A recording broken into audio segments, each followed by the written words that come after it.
अल्लाह की राह में गरीबों, यतीमों और बेसहारा लोगों की मदद के लिए जो जमीनें वक्फ की थीं, क्या उन जमीनों को सियासत के रसूखदारों ने रेवड़ियों की तरह बांट लिया है? और ये सवाल हम नहीं उठा रहे। मुस्लिम धर्मगुरु मौलाना शहाबुद्दीन रजवी बरेलवी ने बड़ा आरोप लगाया और निशाना साधा है समाजवादी पार्टी के शासनकाल और एसपी के कद्दावर नेता आजम खान पर। मौलाना बरेलवी ने सीएम मुख्यमंत्री योगी आदित्यनाथ को एक खत लिखा है जिसमें दावा है कि उत्तर प्रदेश में सपा सरकारों के दौरान शिया और सुन्नी वक्फ बोर्ड में लाखों करोड़ों का नहीं बल्कि अरबों रुपए का महा घोटाला हुआ है। मौलाना का यहां तक कहना है कि अगर इसकी निष्पक्ष जांच हो जाए तो राम मंदिर के चढ़ावे पर सवाल उठाने वालों को यह आईना दिखा देगा और देश का सबसे बड़ा घोटाला साबित होगा।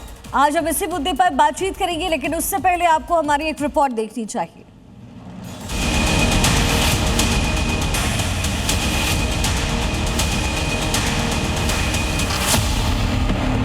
देश पूछ रहा है कि दूसरों की ईमानदारी पर उंगली उठाने वाले खुद कितने पाक साफ हैं। जो लोग आज राम मंदिर के चढ़ावे को लेकर सवाल खड़े कर रहे हैं, वो पहले अपने गिरबान में झांक कर क्यों नहीं देखते?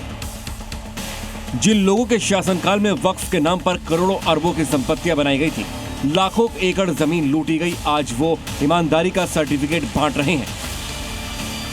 आज सवाल नियत का है, सवाल उन लोगों की नैतिकता का है जो खुद शीशे के घरों में रहते हैं और दूसरों पर पत्थर उछाल रहे हैं। राम मंदिर के चढ़ावे को लेकर सवाल उठाने वाले विपक्ष को मुख्यमंत्री योगी आदित्यनाथ ने कुछ दिन पहले आईना दिखाया था।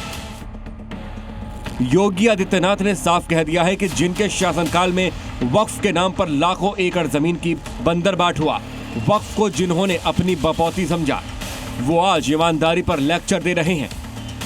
मैं समाजवादी पार्टी और कांग्रेस के लोगों से पूछना चाहता हूं, अयोध्या में जिस कथित चोरी पर तुम हिंदू आस्था पर खिलवाड़ कर रहे हो, एक भी बार बताओ वक्फ के नाम पर हजारों हेक्टेयर लैंड प्रदेश में भी और देश के अंदर भी बेची गई।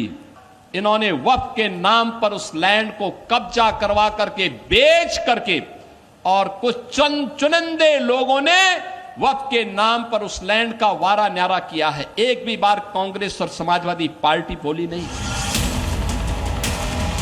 योगी आदित्यनाथ के इस दावे पर मोहर किसी गैर ने नहीं बल्कि खुद मुस्लिम समाज के बड़े धर्मगुरु ने लगाई।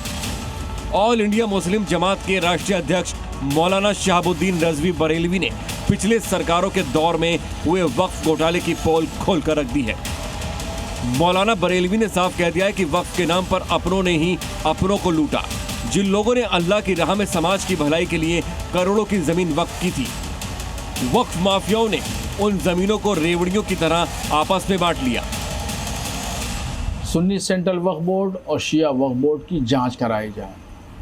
वक्फ की जमीनों को बर्बाद किया गया और भूमाफियाओं से मिलकर के करोड़ों की जमीनों को रेवड़ियों के भाव बेचा गया।